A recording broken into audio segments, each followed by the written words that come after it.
네, 오늘은 마가복음 세 번째 시간입니다. 네 가지 마음밭이라는 제목으로 말씀 나누도록 하겠습니다. 예수님은 우리에게 말씀을 하실 때에 비유를 많이 사용하셨습니다. 비유는 헬라어로 파라볼레라는 말인데 옆에 놓는다라는 뜻입니다. 그러니까 어떤 사건이나 어떤 일을 이해하기 위해서 다른 것을 옆에 놓고 비교해서 이해를 도와주는 방식을 말합니다. 그렇기 때문에 어떤 전문 용어나 또 일반인들이 평소 잘 쓰지 않는 어려운 학문 용어가 아니라 일상생활에서 쉽게 접할 수 있는 자연이나 대상을 가지고 진리를 설명해 주셨습니다. 예수님은 항상 설교를 하실 때, 말씀을 전하실 때 쉬운 용어를 쓰셨어요. 어려운 용어를 쓰지 않으셨습니다.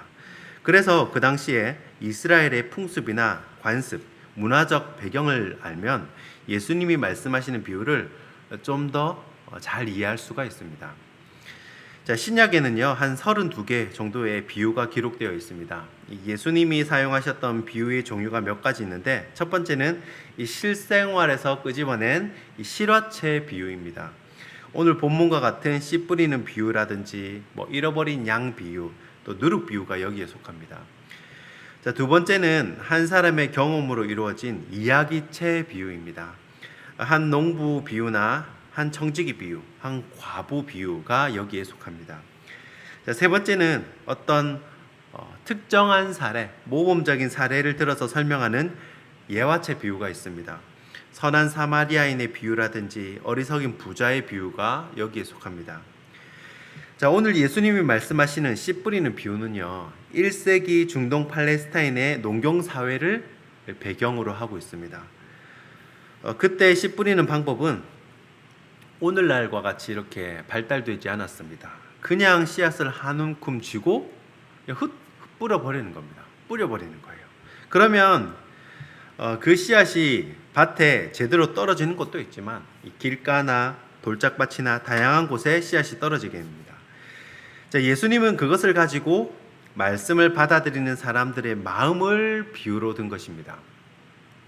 1절부터 9절까지는 예수님의 비유고요. 10절부터 20절까지는 그 비유에 대한 예수님의 해석입니다. 14절에 오늘 본문 이제 읽지는 않았지만 14절 보시면 씨는 말씀을 뿌리는 것이라고 예수님께서 직접 설명을 해주시죠.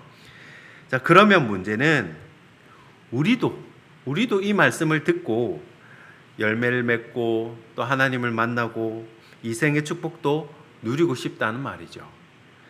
그런데 왜 누구는 똑같은 말씀을 듣는데도 눈물을 흘리며 은혜를 받는데 누구는 맹숭맹숭하고 오히려 그냥 아무 일도 없이 그냥 돌아가냐는 거예요. 그 이유를 예수님이 설명을 해주고 있다는 겁니다. 첫 번째는 길 가는 밭이라고 보시면 됩니다. 그냥 길 가는 밭이라고 보시면 됩니다. 팔레스타인 지역에는 본래 농토가 부족하기 때문에 농사가 가능한 곳은요, 좁든 넓든 다 밭으로 개간을 해서 사용을 합니다. 게다가 지역 특성상 돌이 많아가지고요, 그대로 내버려 두면 파종이나 쟁기질이 불가능할 정도라고 합니다. 농부가 씨를 뿌릴 때 일부러 길가에 뿌리진 않겠죠. 그때는 길이 따로 없는 곳이 많았기 때문에 비가 안 오는 건기에는요, 사람들이 그냥 밭 한가운데로 가로질러 다니는 겁니다. 그렇게 가로질러 다니는 사람이 많다 보면요, 한 명, 두 명 다니다 보면요, 어느새 밭 한가운데 이 밭이 이렇게 딱딱해지잖아요. 딴 데는 이제 기경해서 이렇게 올라오는데 거품처럼 가운데 딱딱해지지 않습니까? 시간이 지나 보면 하루, 이틀, 며칠 지나다 보면 가운데 없던 길이 생기는 겁니다. 그러면 농부들은요, 밭을 갈 때 일부러 그 길이 나 있는 곳은, 딱딱해진 곳은 갈아엎지 않고 가만히 둔다는 거예요. 그 밭 한가운데 그 딱딱해진 고기 빼고 다 갈지 고기는 놔둔다는 겁니다. 왜 그렇습니까? 엎어봤자 또 사람들이 지나다닐 거 아니에요. 밟고 다니니까. 그러니까 밭 한가운데 길이 난 곳은 그냥 놔둔다는 거예요. 그러니까 씨를 뿌릴 때 길가에 떨어져도 농부가 흙으로 덮어주지 않습니다. 씨가 딱 있으면 흙으로 덮어줘야 자랄 거 아니에요. 길가에 떨어진 씨 그 부분은 농부가 따로 흙을 덮어주지 않습니다. 그러니까 새들이 와가지고 쪼아 먹어버린다는 거죠. 사람들 중에 이렇게 마음이 많이 딱딱해진 사람이 있다는 겁니다. 여기서 상처받고 또 저기서 상처받고 마치 밭 한가운데 여러 사람들이 밟고 지나가면서 이 부드러운 마음이 아니라 이 딱딱하고 굳은 살이 박힌 마음처럼 된다는 거예요. 이런 사람들의 마음은 원수 마귀가 이 새가 와서 말씀을 금방금방 채가기 쉽다라는 그런 비유입니다. 또 하나 돌밭에 씨가 떨어진 경우입니다. 이 팔레스타인 지역엔 돌이 많다고 그랬죠. 큰 돌도 많아서 기경을 안 해주면 그곳은 곡식이 자랄 수가 없습니다. 약간은 뿌리를 내릴 수 있겠지만 더 이상 크게 자랄 수는 없습니다. 그래서 무엇을 해줘야 하나? 이 마음의 돌을 밖으로 골라내는 그런 수고를 해줘야 합니다. 하나의 골을 골라내는 수고를 해줘야 해요. 돌밭의 씨앗이 싹을 틔워봐야 얼마나 뿌리를 내리겠습니까? 무슨 일을 계속해서 지속할 수 있는 힘은 영양분이 공급이 되어야 돼요. 뿌리를 통해서 지속적으로 공급이 되고 보급이 되어야 자랄 수 있는 겁니다. 뿌리로부터 영양분이 계속 올라와 줘야 그 식물이 따가운 햇볕이나 강한 비바람에도 견뎌내지, 영양분이 지속적으로 공급이 안 되면 아무리 강한 씨앗이 엄청 강해요.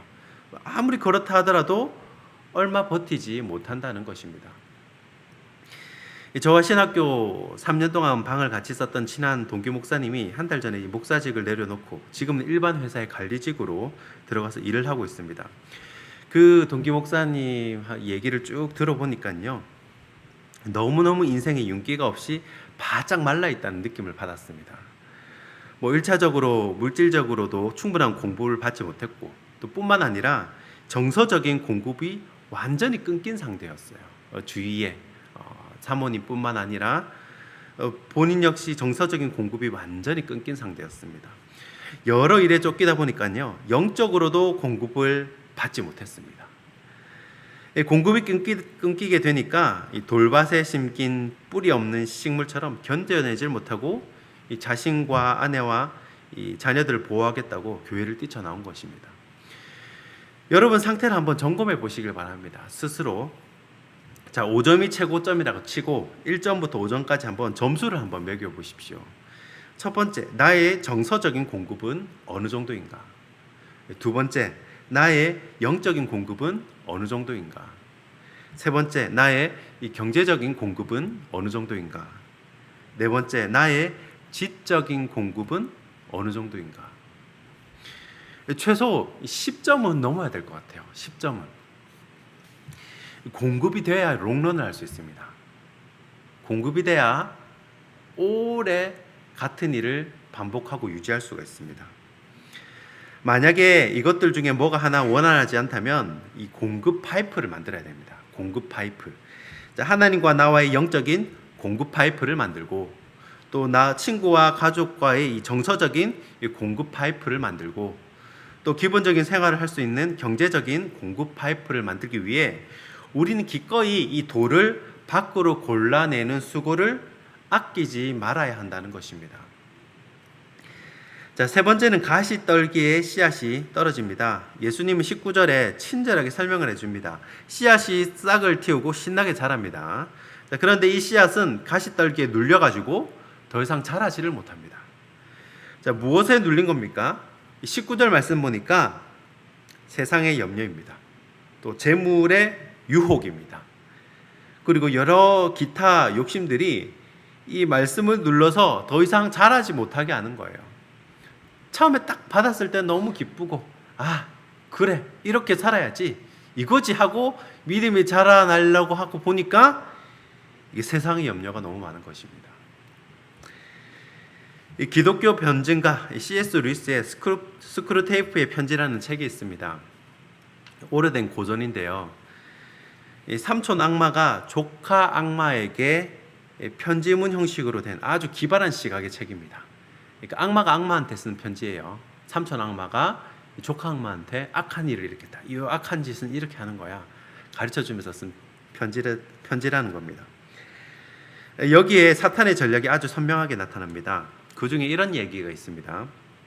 사회적으로 존경받는 한 영국의 노신사가 도서관에서 뭐 이 책 저 책 이렇게 골라보다가 어느 이제 기독교 서적을 한 권 딱 발견을 하게 된 거예요. 자, 우연히 그 책을 읽다가 굉장히 큰 감동을 받게 된 겁니다. 그래서 마음속으로 심적으로 이제 결심을 하는 거예요. 야, 나도 이제는 제대로 신앙생활을 좀 한번 해봐야겠다. 내가 살아봐야 얼마나 더 살겠나. 이제는 하나님 앞에 갈 믿음의 준비를 좀 하면서 결단을 한번 해봐야겠다 하고 마음에 굳은 결심을 합니다. 그렇게 생각을 하고 이제 다시 신앙생활을 잘 해보겠노라고 결심을 하게 되죠. 자, 이런 결심이나 생각은요, 인생 자체가 바뀔 수도 있는 아주 중요한 기회입니다. 하나님께서 그 책을 통해서 역사를 하신 거죠. 그렇게 생각을 하고 있는데 갑자기 머릿속에 점심시간이 다 됐다는 생각이 떠오릅니다. 자, 그래서 그 노신사가 속으로 일단 밥부터 먹고 생각을 하자 하고 이제 식당에 가가지고 식사를 합니다. 밥을 먹다 보니까 뭐 식곤증도 오고 또 뭐 다시 생각해 보니까 뭐 인생이 다 그런 건데 뭐 별나게 이 나이에 인생을 바꾸겠나 그런 생각이 든 거예요. 그리고는 점심을 다 먹고 아무 일도 없었던 것처럼 버스를 타고 집으로 갑니다. 그때 악마는요, 그 버스를 타고 돌아가는 노신사 뒤에서 회심의 미소를 짓는다는 이야기예요. 딱 그 장면. 섬뜩하죠. 악한 마귀 사탄은요, 어떻게든 내가 믿음이 자라지 못하도록, 믿음의 결단을 하지 못하도록 그렇게 강교하게 유혹을 한다는 것입니다. 말씀을 정리하겠습니다. 우리는요, 누구나 30배, 60배, 100배의 결실을 맺는 믿음의 사람으로 살기를 원합니다.